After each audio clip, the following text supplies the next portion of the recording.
السلام عليكم ورحمة الله وبركاته. كنا قلنا ان احنا هنتكلم عن الموشن جرافيكس، تعديل الفيديوهات والحاجات دي كلها، وها قد حانت اللحظة اللي احنا هنتكلم فيها عن المواضيع دي. النهاردة هنتكلم عن اسئلة مهمة جدا شاغلة بال الناس: لابتوب ولا موبايل؟ ابدأ في الطريق ازاي؟ طب ايه هي اصلا البرامج اللي احنا نستخدمها؟ كل الكلام ده هنعرفه في الفيديو ده، فسرع الفيديو براحتك، تتفرج عليه زي ما هو. المهم ان احنا نكمل الفيديو الاخر ونستفيد ان شاء الله. تمام. فدي كانت برزنتيشن كانت بتاعت كورس فوتوشوب الاخير اللي احنا كنا عاملينه. كان بدل بدايه الموشن خطوه، دي كانت بدايه التصميم خطوه. ولكن يعني الكسل يا جماعه يعني خلاني ان انا اعدل على البرزنتيشن القديمه، واعمل وبس يعني اعدل عليها فقط يعني. فده المحاضره الاولانيه ان شاء الله. ان شاء الله هنكمل في بقيه المحاضرات. فاحنا النهارده هنجاوب على شويه اسئله الناس بتسال عنها كتير، ودي يعني محاضره مهمه جدا في بدايه المواضيع. لكن احنا هنسكيب اول سؤال ده وهنرجع له كمان شويه. نسال اول سؤال، وهو السؤال يعني مهم جدا عشان هيحدد بقيه الفيديو انت هتكمله ولا لا. نستخدم موبايل ولا لابتوب؟ بص، هو بدون فصال كتير هو لابتوب. تمام. عارف ان في ناس كتيره في الاونه الاخيره بتكتب ان هو انت ممكن تعمل موشن جرافيكس وممكن تعمل اديت على الموبايل، ولكن هو يعني مهما وصلت هو الموبايل ليه حدود يعني، وخاصه في تعديل الفيديوهات. اما احنا بنستخدم اللابتوب لان اللابتوب والبرامج بتاعت ادوبي فيها حريه انك تعمل حركات وتعمل حاجات يعني اكتر بكتير من الموبايل. فانت عادي لو بدأت بالموبايل بس هيبقى يعني محدود بحد معين. انما احنا في الفيديوهات دي واللي هنكمل بعديها هنتكلم عن اللابتوب، وهنستخدم برامج اللي هي الموشن جرافيكس اللي موجودة على اللابتوب يعني. تمام.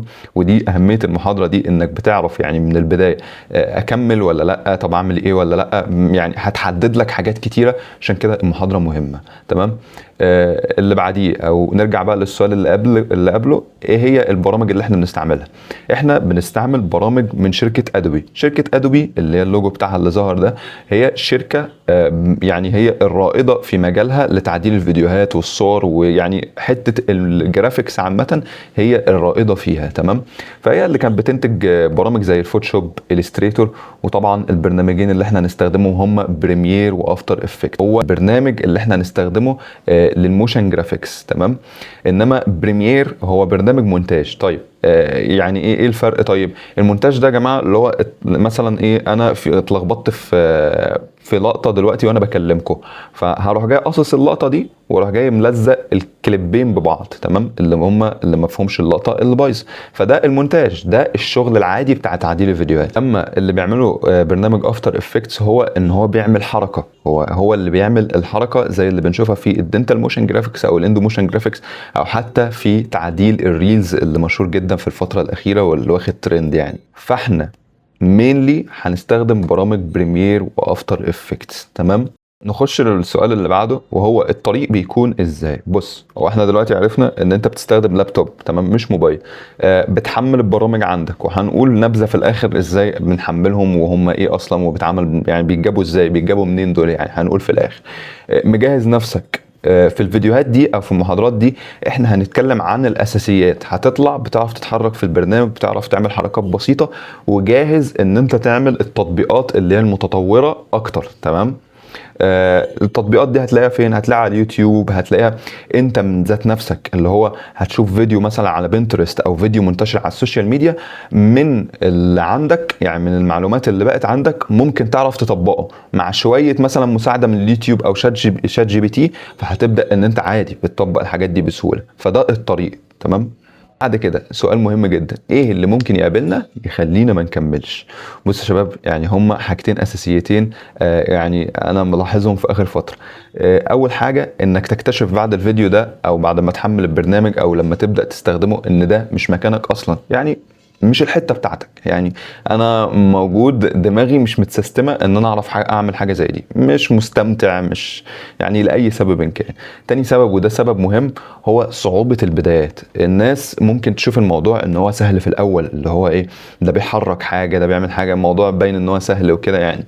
او ممكن تستصعب الامور. يعني انا بتعرض لمعلومات كتيره انا ما كنتش عارفها، فبدات ان انا اشوف الموضوع صعب، ايه ده تقيل، بدا ان هو يتقل عليا، فبدات ان انا اراك اللي هو اقول ايه، طب خلاص هنشوفه بعدين، يعني هنشوف الفيديو بعدين. فتفاجأ ان انت بقى عندك فيديو اول، فيديو تاني، فيديو تالت، وانت لسه ما شفتش اصلا ايه، ما كملتش اول فيديو. ما تستصعبش البدايات. عايزك تطلع ايه من الفيديوهات دي؟ اطلع ب 50%، اطلع ب 45%.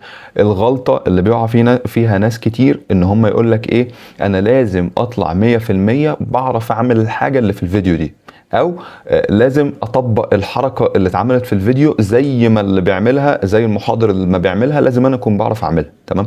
فده غلط تماما، ومش لازم تكون طالع بكل المعلومات تماما. انت لو طلعت ب 50% من المحاضره دي هتبقى زي الفل. هتيجي المحاضره اللي بعديها هتكون ناسي، ده طبيعي جدا. ليه؟ لانك انت في البدايه، وبدايه اي مجال بتكون صعبه. المحاضرة التانية هتيجي هتلاقي نفسك ناسي، بس هتتفاجئ ان احنا بنعيد نفس الكلام اللي كان في المحاضرة الاولانية، بس بنزود عليه المعلومات الجديدة. فانت هتلاقي المعلومات القديمة اللي عندك ناسيها، بس هتلاقيها بتتجبر معاك في المحاضرة اللي بعديها. المحاضرة التالتة هكذا، هتلاقيها برضو بنعيد نفس الكلام بس مع عليه حاجات جديدة. الرابعة، الخامسة، الستة، وهكذا على حسب بقى احنا هنكمل كام محاضرة. وبعديها حتى هتطلع من الكورس ناسي حاجات كتيرة جدا. تمام؟ عشان بس تكون عارف من البداية. هتروح بقى تطبق تطبيقات كبيرة وكده، هتلاقي نفسك برضو ايه ده انا ناسي. ما تقعش بقى في فخ اللي هو ايه، طب نرجع نشوف الكورس تاني، او انا مش هعمل ده، انا نسيت، يعني مش هكمل اصلا، ده انا نسيت بقى المعلومات اللي فاتت ولسه هبدأ من جديد وكده يعني. لا، كمل. يعني كمل واعمل التطبيقات، وقلد الشخص اللي بيعمل التطبيق عادي جدا. حته الابداع وحته ان انت تكون مسيطر ومهيمن قوي على البرامج مش بتيجي بالسهوله دي. تمام؟ يعني بعد تعود وكده، ما تسفل وبقى ايه الجامده، اي واحد ما تبصش دي. فدول اكتر حاجتين بيقولوا الناس ان هي ما تكملش. اعمل ايه بعد الفيديو ده؟ المفروض ان انت بعد الفيديو تكون محمل، شايف اللابتوب بتاعك محمل البرامج للمحاضره اللي بعد. تمام؟ بس يعني تقفل الفيديو وتعمل الكلام ده. بالنسبه لبرامج ادوبي زي ما قلنا هنقول نبذه كمان عنها. هي اصلا برامج مدفوعه، يعني بتكون باشتراك شهري وبندفعه شهريا. في مصر ما ينفعش تشترك مباشر مع الشركه، لا بيكون عن طريق وسيط. الوسيط ده هتلاقيه فين؟ هتلاقيه على الفيسبوك، لو كتبت مش عارف اشتراكات ادوبي ومش عارف ايه وكده او اشتراكات فوتوشوب، هتلاقي ان هو موجوده في كل حته. تمام؟ تاني حاجة ان البرامج دي اصلا بتتهكر. تمام؟ او المصطلح التاني ان هي بتتكرك. تمام؟ هو الكراك مش امان، بس في ناس كتير بتعمله في البداية وكده يعني، ومش عايز اخوض في الموضوع ده هل هو حلال ولا حرام ولا الكلام ده.